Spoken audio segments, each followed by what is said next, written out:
Hey, friends, welcome to the Youth Ministry Sherpas Coast to Coast podcast. Today, I'm really excited to present to you our first ever interview.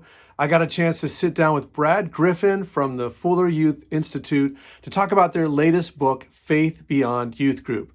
You know, it's been nearly 20 years since Fuller released their seminal work, Sticky Faith, and honestly, the research isn't great. It is still a challenge to keep students connected to church after high school. And we have a really honest conversation. It's often discouraging, but there's a lot of hope too, if we can help develop Christ-like character in our students. Brad's a great guy. We had a fun conversation. It's fascinating. I know you're going to love it. So roll down the windows and let's get started.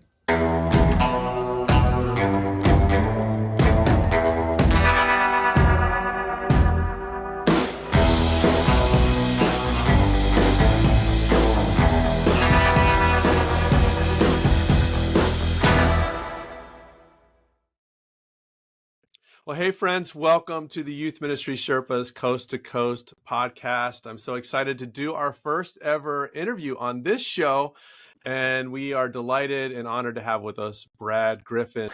Brad is the Senior Director of Content and Research for the Fuller Youth Institute, and he's also the co-author of over 15 books, including Growing Young, 3 Big Questions That Change Every Teenager, and their latest book, which is why we're here today, Faith Beyond Youth Group, which we'll get into in just a second. So, Brad, thank you so much. Welcome to the podcast. Yeah, it's great to be here, Steve. Thanks for having me.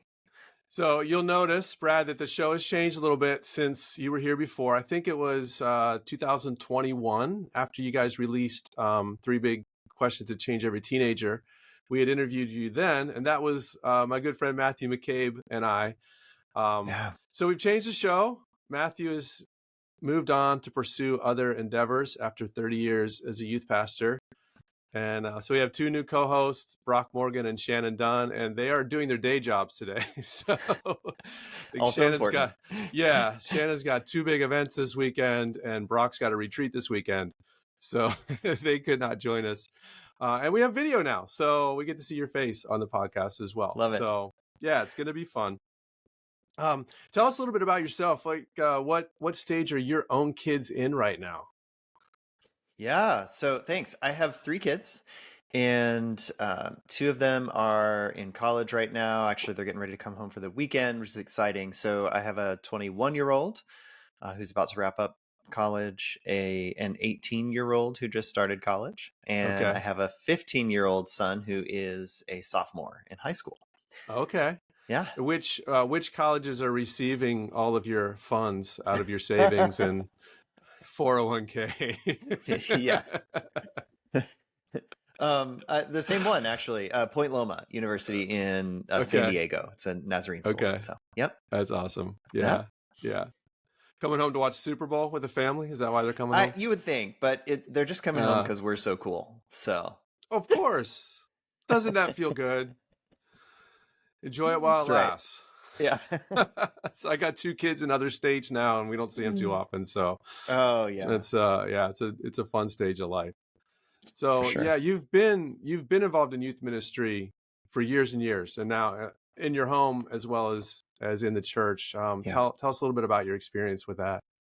Yeah. So I started youth ministry in the late 90s in Central Kentucky, actually, which is where I grew up, and did youth ministry out there for a while. In church-based context. I started in camp ministry, served in a church, and then moved out here to Southern California, and have been out here about 20 years. And and I've been in a couple different churches out here, and my role in my current church, it's fluctuated a little bit. I'm a volunteer pastor. I helped start the youth ministry there. It's small church, and mostly been volunteer led. But the thing I love most right now is getting to hang out with middle schoolers regularly and open the Bible with them, and just hear their quirky thoughts and ideas. And I love it. So I like staying close to youth ministry, and then along the way have been part of the Fuller Youth Institute team, where we do research and try to help leaders understand young Yeah. people and ministry and faith formation and do something with that. So we say we turn Mm. research into resources Yeah. through relationships. So that is my day job, and I love it. I love it. Yeah, it sounds so great just to spend all your time thinking about youth ministry and thinking with like-minded people about youth ministry. Just sounds like a dream job to me. Yeah. Real quick question. You said you were at a church in Kentucky. Mm-hmm. So we do summer camp in Kentucky. I'm wondering if Oh. you're familiar with Crossings. Was Crossings around back then? It's in Baghdad, Kentucky. Oh, yes, I know Baghdad. Okay. Yeah, Well, that there's camp. not much to know about Baghdad. It's pretty small. I'm trying to remember what that camp used to be called. It had another name. Okay. Yeah, I think it might have started around 2000 maybe, where it really kind of became what it is today. Okay. Yeah, there's a campground. There's been a campground out there for a long time. Yeah. And Okay. I'm totally blanking on the name, but that's very That's fine. fun. So that is Yeah. not far from where I did ministry, and it's not far from Okay. where I grew up. So Oh, cool. yeah, I grew up in the Shelbyville area. Yeah. So Okay. yeah. Yeah, we've been going down there. This will be our 4th summer. We were looking for a summer camp, and Oh, there's cool. not a ton of them in the East. So, our geographic circle landed us 8 hours away in Kentucky. It's been great. So, yeah, little It's shout a out to beautiful Crossings. area. Yeah, they do a great job. That's great. All right, so let's talk about the new book, Faith Beyond Youth Group. You guys have kind of made a name for yourself and a mark in youth ministry world with Sticky Faith, Mm-hmm. which has become, a very important resource, kind of an integral part of the way that youth pastors and churches are thinking about youth ministry. It feels a little bit to me like this is almost like Sticky Faith 2.0. Is that accurate? And does it feel like, what kind of led you down the path of a similar expression in this book Yeah. of what it is that will keep kids in the church? Yeah, I love that. So in some ways, I kind of call this Sticky Faith full circle. Okay. So, the questions that drove us back in 2000, starting in 2005, Okay. the genesis of that research was around 2005. And, around that time too, some of the first wave of the National Study of Youth and Religion was coming Right. out, and Is that the there was Christian Smith stuff? yeah, Okay. and soul searching and Yeah. some of those questions.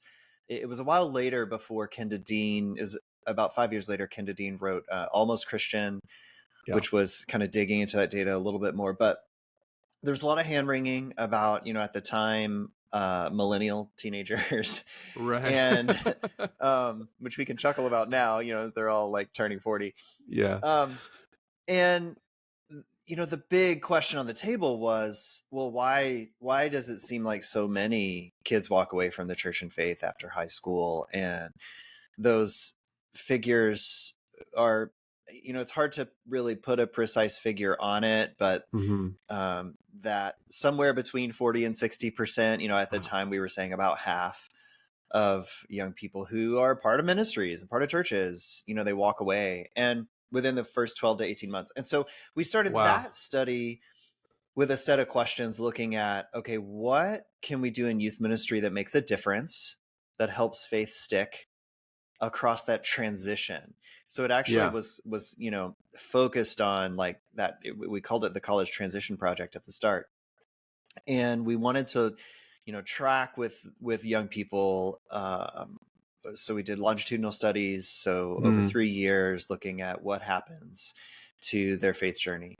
And we learned a ton there. And a lot of what we learned is faith that sticks after high school.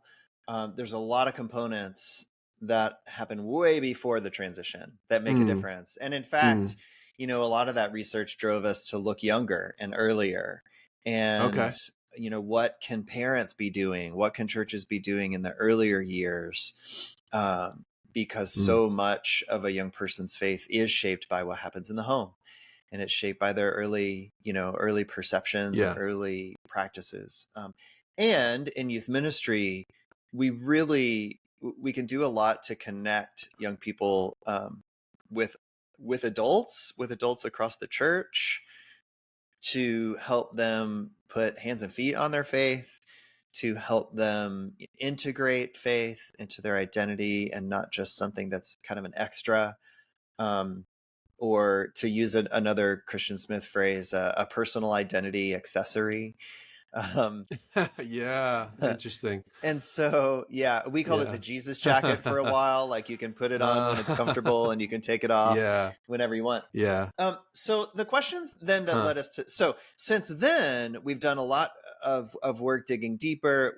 That took us on a journey to try to understand churches more systemically, because we worked with youth leaders and Yes. youth pastors, and they said, well, we can only do so much if we're going to help shift the culture in our church. And so we started working with senior pastors and kind of church systems, and we did a project around growing young.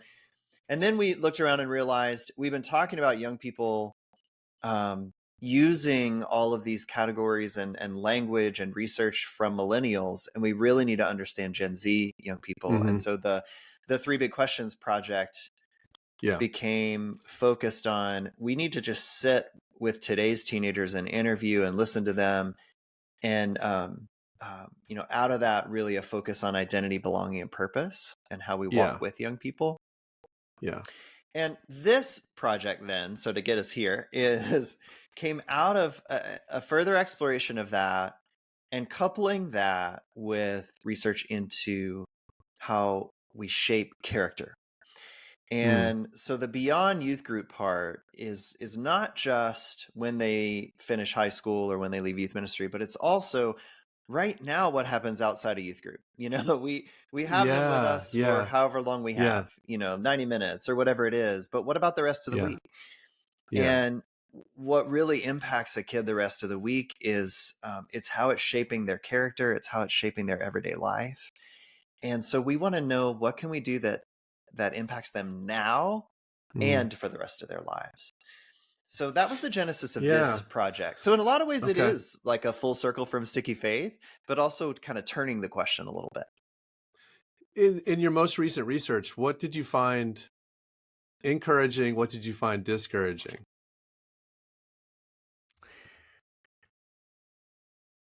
Probably the most encouraging part, we interviewed a lot of youth pastors, youth directors, youth leaders, Yeah. and youth leaders have such great sensibilities about ministry that, we know Right. relationships are at the heart of good youth ministry. And I would Yeah. say leaders get that. Well, Leaders get that. yeah. And part of my question is, just this past Wednesday, we were doing our youth leader training with our adult volunteers, and what we did was we actually watched Kara Powell's interview with Carrie Newhoff, Oh yeah. portions of that, and discussed it together. And it was great, but there was almost a spirit of discouragement just in the statistics. As the youth Yeah. leaders realize, wow, what we're doing, is it making a difference? And so I asked that question because I wanted to kind of dig for the positives in it too. Hmm. Um, Hmm. as it applies even in my context here. Yeah. Well, we have a lot of challenges, right? Yeah, We have a absolutely. lot of challenges in front of Clearly, us. yeah. Yeah. And I think a lot of those challenges right now are, uh, um, uh, they're furthered by just some of the cultural and societal realities around us. Absolutely. Yes. And this sense of, Christians aren't really trusted Mm. right now, and the church is Yes. not really trusted. And Yeah. I think so. I'm encouraged that leaders really know that relationships are at the heart of ministry. Uh-huh. And I think what we really want to elevate, and what this research elevated, is just how critical it is that we build Mm. trust. So Steve, we've been in ministry a long time. It used to be that if a kid liked us, they probably trusted us. And we could Mm. sort of build that, rapport with them and have fun with Mm. them, and they probably trusted us. And Yes. now that is no longer true. A kid can like us, but it may take a while for that teenager to trust us. And that's Interesting. because there's a bigger gap. There's a bigger gap in trust Okay. between uh, young people and adults, between generations, but and also with institutions, and because we represent an institution when we represent the Yeah. church. Yeah. Um, there also is just a broader, like there are several studies that look societally, like systemically across the US, we trust each other less than we used to. Yes. And that, Yeah. there are graphs that you can just sort of see it track. It's just a downward line, And where that's all people landing on trust each Gen other Z. less. Yeah, that's just landing on Yeah, Gen Z. it absolutely is. Huh. And so the Such a youngest shame. generation trusts the least. And they also Yeah. feel the recipients of that, like they feel judged by adults. Hmm. It kind of goes both directions. When it Yeah. comes down, they don't feel like adults trust them. They feel judged for who they are and for what they do and for what their generation represents. Yeah. And sort of even our locus of authority, is shifting. So, one of the things we say is that today's young people are more likely to trust influencers than they are Mm, institutions. And so they'll mm. turn to TikTok for authority, for answers. They'll turn to TikTok with their questions. And Which is one place a 58-year-old youth pastor's not going to be. that's right. Yeah. And of course, you get all kinds of voices, and some of them, might be really Of thoughtful. Some course. of them might be Yeah. really, Yeah. solid, Sure. and others are going to be, all over the place or toxic or just lies. I mean, it's and Well, and for it's for even kids true to across the sort that church. out. So many people, yeah, so many Yeah. people look to in our churches. We've talked about this as a staff. Like they're looking to other preachers and people outside their own local pastors to look for Hmm. truth. And it's, Hmm. they trust so and so preaching in Missouri more than they trust the guy that baptized their children 3 years ago. So Yeah. yeah, I can see how that would affect Gen Z, and it's a shame that we're kind of passing that. Is that the legacy we're passing on to them? Now you Yeah. guys, you arrived at 3 words to describe Gen Z: adaptive, anxious, and diverse, Hmm. as kind of the 3 major descriptors. Yeah. And anxiety, we're all familiar with. In fact, Brock, my co-host, wrote a book called The Anxious Teen, which is really Right. good. Um, but I'm really curious about adaptive in particular and diverse, as you have seen that in your research. And what does that look like? Hmm. So I mentioned TikTok. Sometimes this is called the TikTok generation, and Mm, it's not just about TikTok. It is about, this generation has had to be the most technologically adaptive of any yes. generation in history, and at a young age. So to use my 15-year-old son as an example, so he was born in 2008. And the year before he was born, the smartphone was released. Uh-huh, uh-huh. And so he's never known a world in which, this technology was not available. So, Right. these mini computers that walk around with us and that sort of dictate our lives and Mm, that bring the world to our fingertips, that connect us to each other, that have, I mean, there's so much mhm. that is good and so much that's potentially harmful, and without digging into that, it's forced them to adapt. And even thinking about how much the technology has changed Yeah. constantly in their lifetime. To use another example, so my kids are all Gen Z, but the 6-year difference between my oldest and youngest, my oldest daughter will look at my son and say, like, he's grown up in a totally different world than I did. Isn't that Kids got crazy? phones at different times, and there were different Yeah. apps, and there were different platforms that people were on, and different expectations. The amount of times that what it means to be on Instagram and what you do on Instagram has changed multiple times in the last handful of years. It Yeah. is really hard for us as adults to keep up, even Mm-hmm. if we're pretty Mm-hmm. tech savvy and even if we're paying attention. Um, for teenagers, this is the water they're swimming in, and it's the water they're swimming in as they're doing the regular developmental work of Mm. going from childhood to adolescence to adulthood, of all the brain formation and physical changes. And we really dig into their journey of identity, belonging, and purpose. Yeah. They're answering those biggest questions, and they're doing it like all of us have done, except they're living in this sort of multiverse Mm. of my my real life everyday in person is always overlaid with social media. It's always overlaid with, these other digital platforms. Um, there is just so much going on at once. And so they've had to be Mm, adaptive.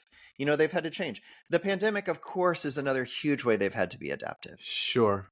And, this, Wow. we won't know for decades the real level of impact that the pandemic has had on this generation. Of course, mental health is a huge part of that. And, you mentioned anxiety. It's important to note, and I'm sure you've talked about this with Brock, but that the rates of anxiety, depression, and mental health problems were already rising exponentially Right. pre-pandemic. Right. And then the pandemic just shot it all through the roof. And then we are still there. We're Yeah. still there. We're Yeah. still living with that residual. To talk about Wow. diverse for a minute, to put Sure. with that. So this contributes to the adaptivity, of course, but it sort of stands on its own because this generation, so ethnically, racially, this is Yeah. the most diverse generation that we've ever seen in the US. And there are all kinds of reasons for that. But what's fascinating is, so around 2020, we crossed a line where young people under age 18 were about 50% not white. Yeah. And so we have this diversity that continues to grow. Um, Around 19 out of every 20 counties in the US were increasing in racial and ethnic diversity, according to the last census. So it's not just Interesting. concentrated in Yeah. urban areas, but it's 19 out of Yeah. every 20 Oh, we counties. see it here Yeah. outside DC. Yeah. Yeah. And Interesting. so, that is an element of diversity, but also, of course, changing norms and language around gender and sexuality. hmm That level hmm of diversity. It's almost like this generation is diverse in every way, and it's a lot to navigate. Interesting. It's a lot to navigate and to come of age in this era.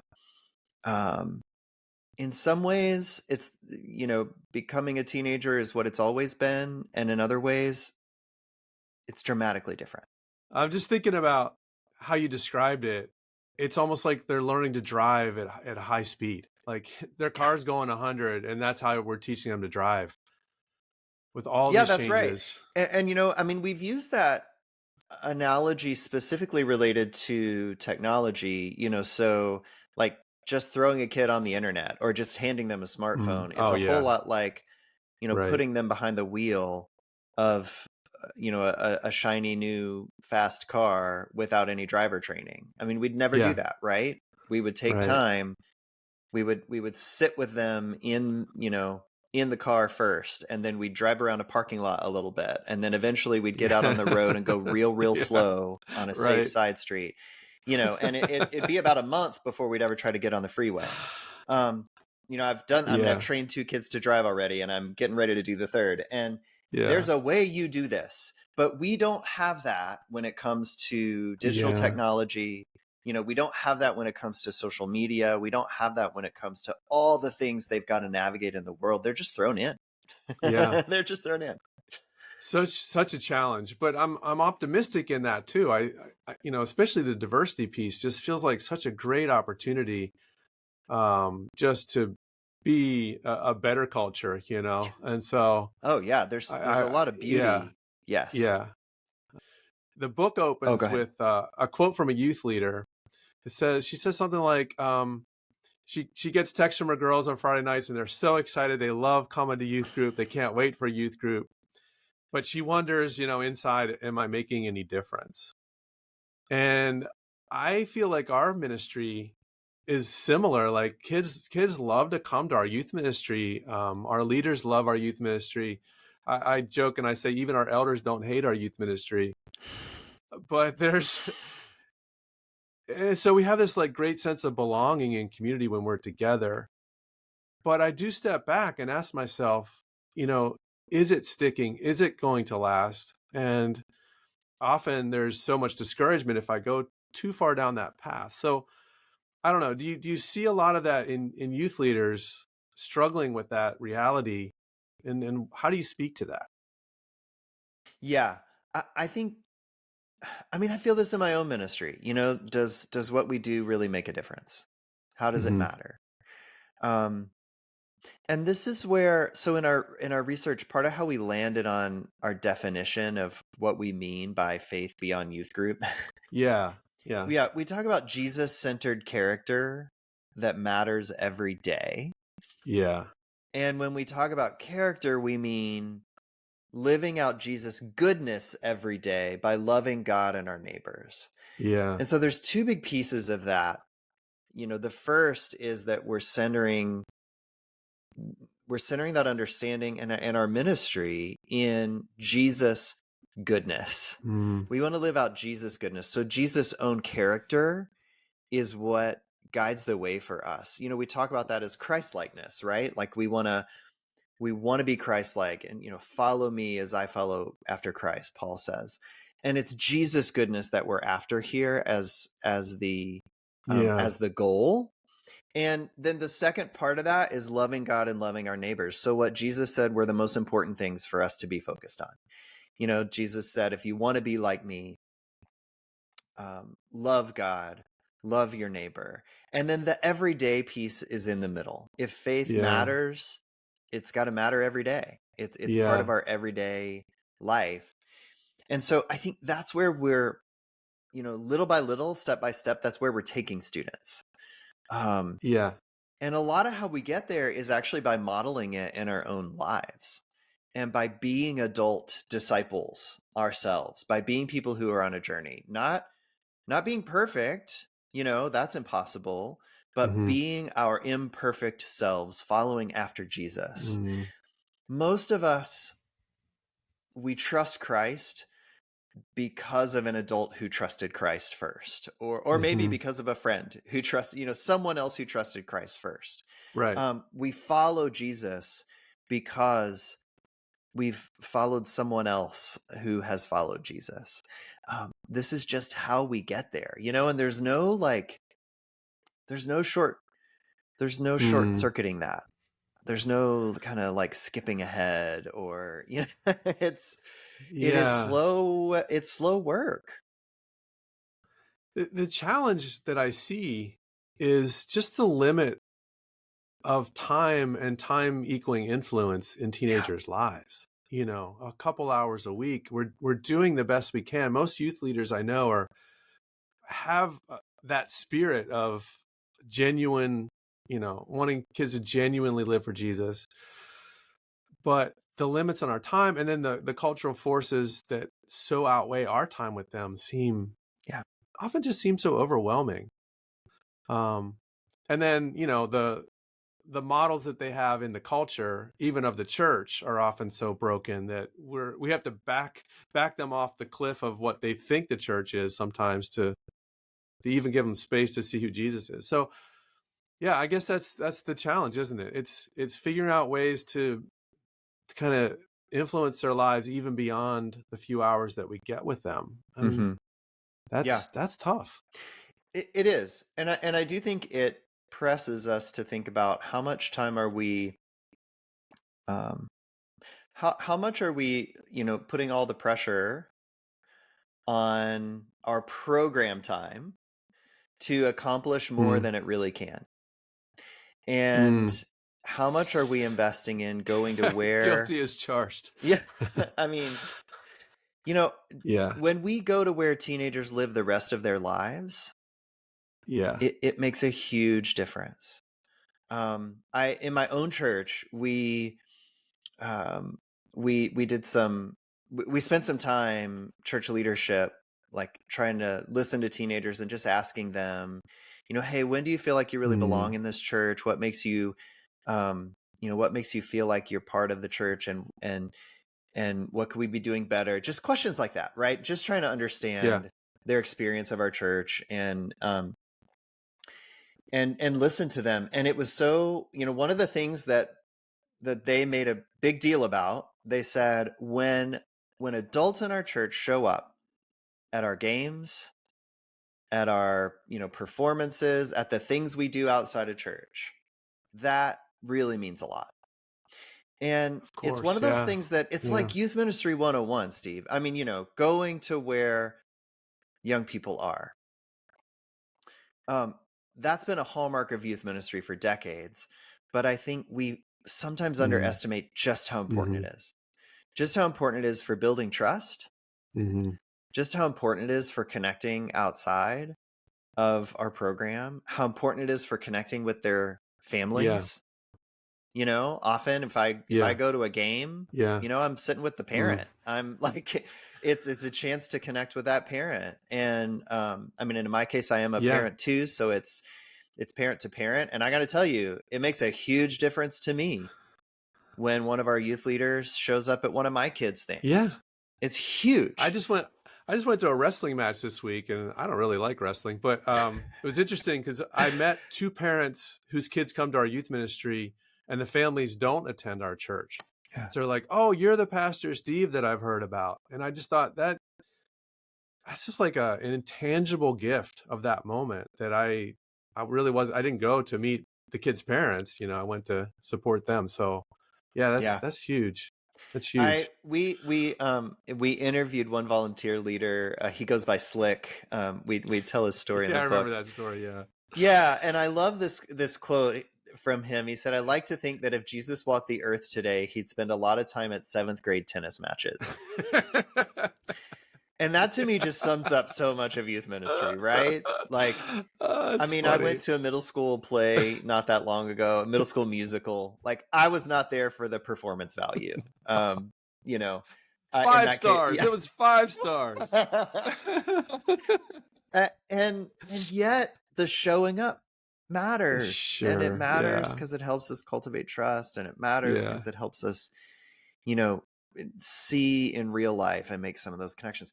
In the same way, inviting young people to see our real lives Yeah. and come into our homes, and having groups of students over, um, taking them along for youth leaders who are parents and have younger kids.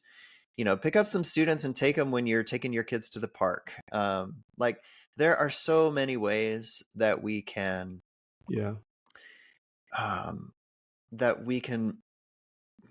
model real life walking with Jesus Yeah. with students, um, and open up the kinds of conversations that do build trust and that do lead to depth, that do lead to Yeah. character.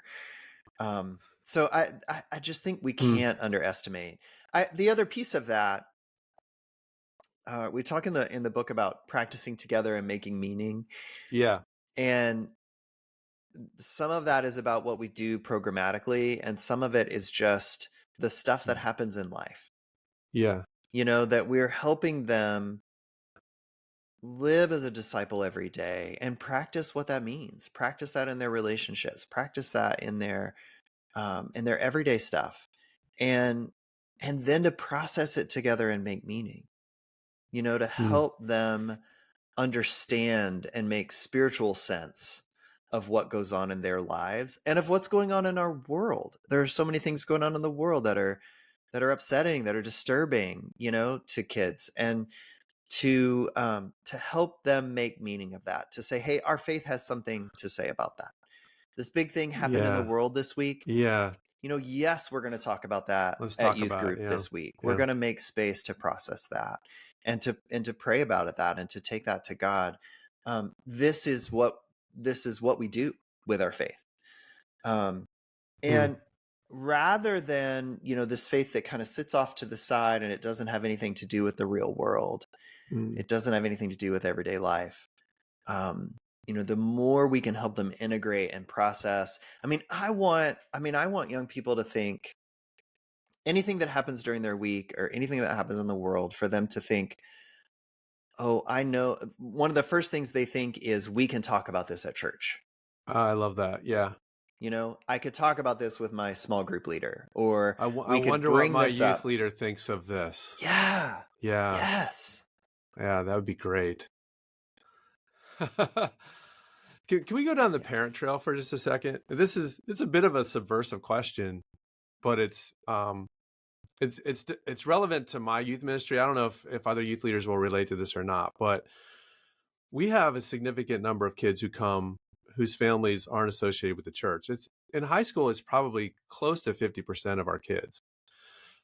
And so, all the drumbeat within the church is we have to help parents disciple their own kids. We have to help parents disciple their own kids. But we have so many kids who that's not it seems impossible. Maybe it's not. Maybe that's a different podcast episode, but how I don't even know exactly what the question is, except how do we influence in that situation? We are kind of their life raft or their lifesaver to Christianity in some of these families at least. And we want our influence to kind of be greater than our our time with them. Like not only in the way that we want them to accept Jesus, but also just the character and for them to understand the character of Jesus. So I'm not even sure what the question is, except how do we kind of, how do we fit Yeah. into their lives in such a way to genuinely make an influence, given the reality that we may not be able to influence their parents, or their parents may not be influencing them. Mm-hmm. Yeah, that's good. I would love for us to think about these sort of statistical trends as descriptive and not as determinative. Okay. So, for example, when we say, okay, if you sum up all the research, and sociologists would say this, you sum up all the research, and yes, it's true in general as a trend Sure. that the most influential, people in a young person's life for their faith are their parents or whoever's raising them. Okay, Right. so whatever that parental figures, they do have the most influence in general, on the whole, on Right. whatever that faith trajectory turns out to be. So if that Right. person is growing up in a home, that does not hold to a particular religious tradition, then that young person is more likely to not adhere to a religious tradition. Right. Same thing. So kind of for better or worse, parents tend to get what they are when it comes to faith. So that is a general Mm-hmm. descriptor. Mm-hmm. It's not a determinant. And so, what I mean by that is like, Okay. it doesn't mean that the It's story's hopeful. over for that kid. It doesn't mean that Yeah. there's no other pathway. It doesn't mean that there's no other influence. And I am an example of Yeah. somebody who came out of Okay. a family that was kind of nominally connected to faith, but it wasn't really actively Okay. practiced in our home. But my story took a different turn. Um, so, um, so there's that kind of as a starting point. I think another starting point is for us. Reggie Joyner has said this a number of times from Orange, and I love this perspective. He said something like, let's let our starting place with every parent be that we assume that parent loves their kid more than we do, Absolutely. Yeah. and that parent wants the best for their kid, and that by and large, most parents, they want to do right by their kids, right? They Yeah. want to do well with their kids. And so if we start there, it gives us a deeper level of empathy and compassion for those parents, and Of course. to know that there are so many ways we can support that parent, even if that parent is not a person of faith Yeah. or not a person of our faith. And Yeah. so, for me, that like deepening that empathy and support and partnership and saying, one way or another that we're communicating, hey, we want to just cheer you on as a parent because parenting teenagers is hard, and you got this, right? And we believe in you. Yeah. Yeah. And maybe that's one of the ways we model growth to our students is the way that we respond and talk about their parents. Yes, absolutely. And I gotta say, that comes down to also like the kid who's having a lot of conflict with their parents. Right. Right. And as the youth leader, as a small group leader, It's you hear yeah. all the negative stuff and you hear all the It's easy to want to frustrations. be their buddy and kind of feed that, but that's never the good play. Right, right. That Yeah. we got to make sure we're not ever, um, that we listen to the kid, right? But Right. that we Right. also aren't fighting against the parents, Right. and that we kind of hold a space where we also help that young person maybe consider, you know, what might be going on with their parent, or encourage them to talk to their parent, or, Yeah. whatever that is, but that we are supportive of parents in the midst of what is, it's just rocky sometimes, you know, it is, Yeah. but every parent and every teenager are going through it in a very unique way. And, you know, it is their only chance to go through it. And so for Empathy and them, it humility. Yeah. feels overwhelming, right? Yeah. Yeah. That's good. You guys identified the kind of the five, it's the wheel, the five Hmm. traits, the five characteristics, or the five goals that we want to produce in terms of developing character. It's cultivate trust, model growth, teach for transformation, practice together, and then make meaning. Which of those do you think, this is probably not a great question, but which of those do you think is the hardest for youth workers to actually implement in their groups? Like, where are we stuck? If you're a youth pastor listening to this, what's the thing that's probably the thing you're doing the worst?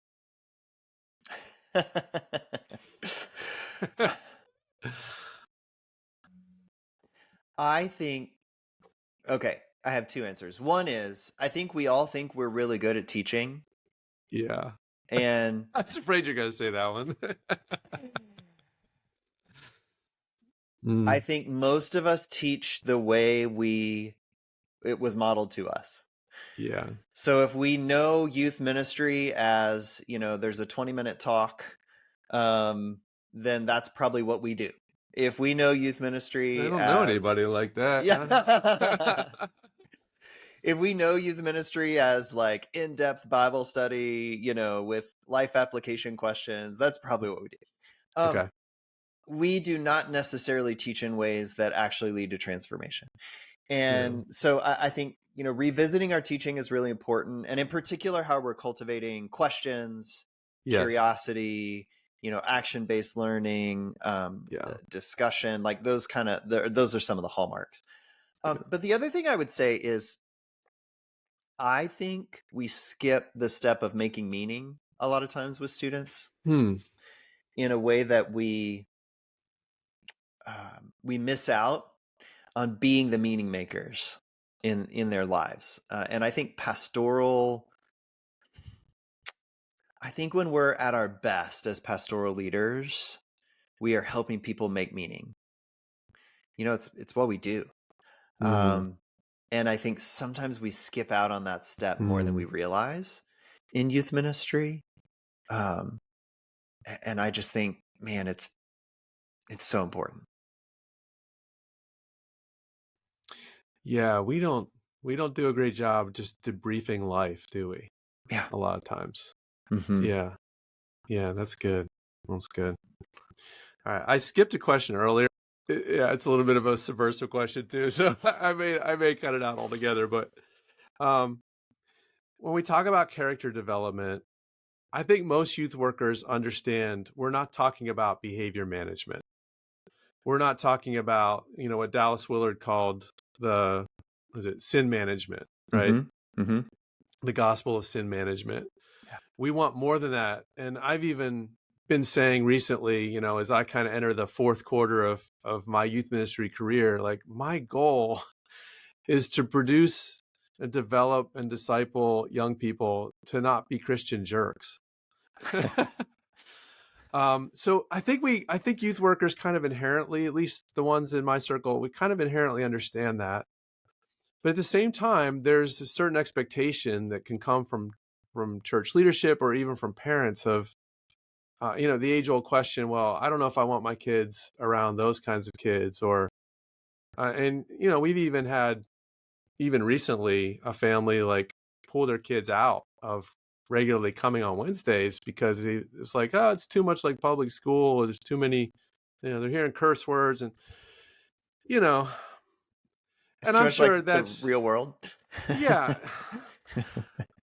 And I understand, I'm a parent. I understand, developmentally how you want to approach parenting and what's appropriate for your kids. Mhm. So I guess the heart of the question is, how do we deepen the discussion of character among the families who are part of our church to get them beyond making sure their kids don't do bad things to being good people, to being good followers of Jesus, and have a vision of the world that's bigger than just being a good Christian citizen. Mhm. Does that make any sense? Yeah. Yes. And I think you're hitting on a few things there. It is about parent expectations, but it's also about sometimes our supervisors or, the Mm, other leaders in our church or kind of people's yeah, expectations, right? yeah, Um, and I think, I mean, I would say young people need to know not just that Christianity is true, but that but that it's good, yeah, and that yeah, that Christians are good in the world. I mean, you mentioned, like, yeah, when the prevailing kind of societal view, especially among younger generations, when they think about Christians, is that we're jerks, because a lot of Christians in the public sphere are act like our jerks. our jerks, yeah. and and there's so much obsession around truth and around certainty, and Yeah. there's so much that's tied up with partisan politics right now in our Mm, era, and mhm, very unhelpfully tied to what it means to be identified as a yeah, Christian in our society right now. And so mhm, I do think it's on us to work to kind of help separate some of that out, and to, I would say, to root what we're doing in the life and work mm, of Jesus. mm, um, Jesus was political, and his political posture was always about subverting power for the sake of the marginalized right. and the poor, and in the pursuit of biblical justice. Yeah, um, Jesus was out there in the world asking tough questions, and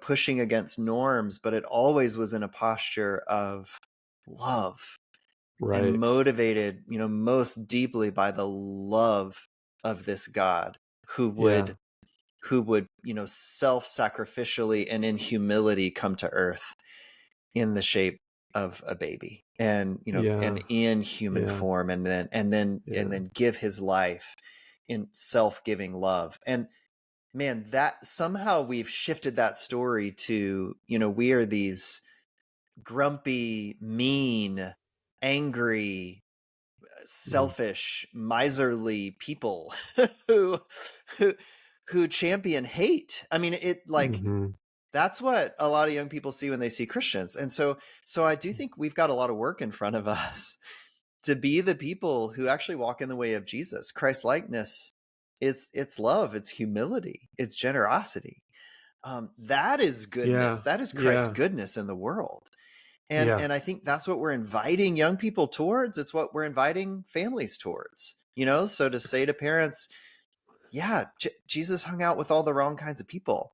Yeah, Um, yeah, and he didn't do it alone. Like, he did it with, with his people who were there, supporting mm, each other, we could say, right. in the midst of that. And he never sent disciples out alone. He sent them out together into the world to bring good news and to heal, and to love. Yeah, And this yeah. is, like, the story we have is actually a beautiful story. It's just that we are really good at missing the point. I I I don't know if it's statistically true, but to me it's anecdotally true that when kids walk away, some walk away just because they're apathetic and they just get caught up in stuff. Lots do, but Yeah. the ones that I get to talk to or that are thoughtful are often walking away from a faith that I don't even believe in. Yeah. And so I want to make sure that they have a true understanding of of who Jesus is. If they reject that, that's unfortunate. But I don't want them to reject Jesus because of a false understanding of who he is and what the church should be about. Yeah. And so That's I absolutely feel right. like that's a major mission for youth ministry today is to this guy Detani talks about unbundling Hmm. some of the strands that are all tied together that are unnecessary. And therefore giving kids a clear vision of what the faith is. Their choice about it will be based on many factors, but at least they'll understand what it is they're deciding on, That's right. to be Well, and I accurate. love his emphasis on, our goal here isn't just getting young people to believe in, to assent to a set of doctrinal Right, statements. It's right, helping them trust It's helping them know that God is trustworthy and that God is with us. Absolutely. Yeah. That, if we remember nothing else, I mean, that's what I want for my kids. It's what I pray for my kids, that they will remember that God is with them and they are never alone. Yeah. That's probably the Absolutely. most consistent prayer I pray, because at the end of the Yeah. day, that is what carries us through. That is like the foundation of our faith, that we Yeah. believe this God who is love is with us and never leaves us alone, Yeah. and that God can be trusted. Definitely. And if I think people who are walking away sometimes are walking away from, I have to have certainty in this certain set of statements or Yeah. abstract beliefs, and I don't know what that has to do with anything Right. in real life. But can God be trusted? Like when I wake up in the morning, or when I'm going through a really tough thing, when my parents are getting divorced, or whatever. Is God with me? Mm-hmm. Is that God real? Can that God be trusted? That's so good. Yeah. And so much of that is going to come out of the character of youth workers and youth leaders Yeah. and how we interact with our students. So yeah, that's great. Well, Brad, this has been a great conversation. So inspiring, thoughtful, convicting as well. Can We you might tell have been us? preaching a little bit there. Yeah, a little bit. I think you got you're going to get us all fired over here. But real quickly, what's the next project for FYI, and where can we find your stuff? Oh, that's great. Yeah, we have a few projects cooking. One I'm really excited about is a survey we have going right now called the Youth Leader Checkup. And this Okay. project is really digging into how are we doing in youth ministry. We want to know about burnout. We want to study what leads to longevity, what helps youth leaders stay in it for the long haul, which is like close to your heart and what you're doing here on Absolutely. this podcast. Yeah. So Yeah. I'm excited about what we'll learn, because we've just heard a lot that youth pastors, youth leaders are struggling. So I'm excited about that. And folks can find out about everything we do at fulleryouthinstitute.org. Okay. Yeah. Awesome. Well, thanks for all the work you guys do. It has been hugely impactful in my life and in the life of our youth ministry, and I'm sure many, many hundreds, thousands of youth ministries around the country. So thank you guys. Thank you. Thank you, Brad, for all you do, and hope to talk again soon. Yeah. Thanks for the chance to be with you.